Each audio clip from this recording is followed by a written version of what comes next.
4 holiday drinks to make to bring to the Christmas party. Make sure to save this video so you have the recipes for when you make them. Jamaica, Champurrado, Horchata, tamarindo. You're gonna need flor de Jamaica, which when translated in English is actually a hibiscus flower. They come dry like this because we're gonna steep it to release all the flavor. But they do have stems, so let's remove that. In a colander or something with pretty decent sized holes in it.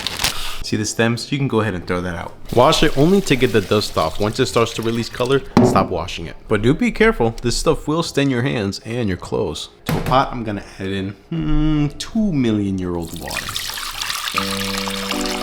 We're gonna go in with 10 cups. And to the 10 cups, I'm gonna be adding 1 cup of sugar. Oh, there's not that much sugar when you think about it. Bring it up to a boil, making sure that the sugar dissolves completely. Set a timer for 5 minutes because just like anything that you steep, if you do it for too long, it might end up tasting really weird, sour. Now that the 5 minutes have passed, turn off your Bluetooth stove and then just leave this to cool down naturally. It might take an hour or the average man's bathroom usage. This is like Mexico's version of a sweet tea. When my dad had his restaurant, he used to put some of the flowers in it just for decoration. Really good indeed.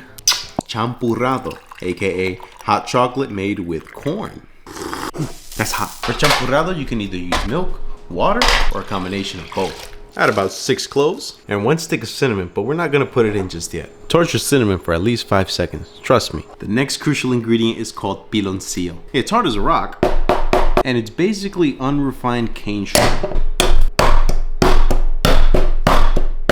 Throw that into your spiced milk just so that it can dissolve properly. Now to all my real ones that know how this is made, you have to use Mexican chocolate. You could use dark chocolate, but Ibarra or your grandmother works well.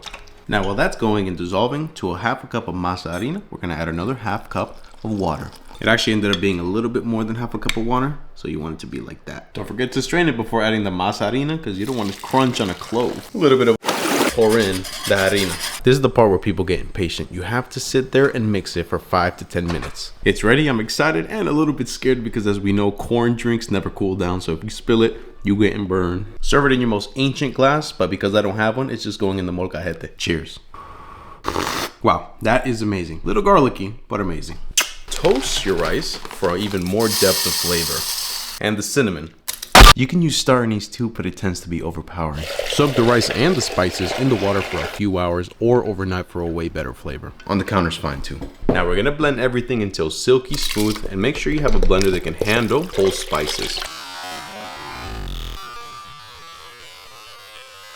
Now strain this blasted horchata to keep everything silky. Now add some milk, vanilla, sweetened condensed milk for that creamy touch. Heat it up on medium, just enough to warm it through. No need to boil it at all. Not only is that delicious, but you could also use it in your coffee. Café de horchata. Back at it like a milk addict. This is called tamarindo, and if you squeeze the shell hard enough, you'll find a little present inside, tamarind pulp, which is basically nature's candy, and you can even just eat it like this. But I'm not here to show you how to eat tamarindo. I'm gonna show you how to make an amazing agua de tamarindo, perfect for a cold day. We're gonna be using 15 of these pods right here. Try to get some of the larger ones, and the little ones you can actually save yourself for a snack.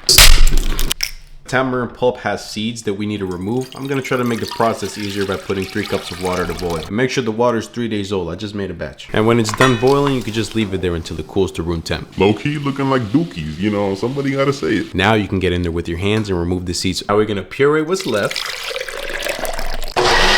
Strain out all the bugs. I'm just playing. Now mix in a 1/2 cup of sugar. If you don't want it too sweet, you could always do 1/3 cup. Finish off with another 3 cups of water and you just made a delicious tamarindo.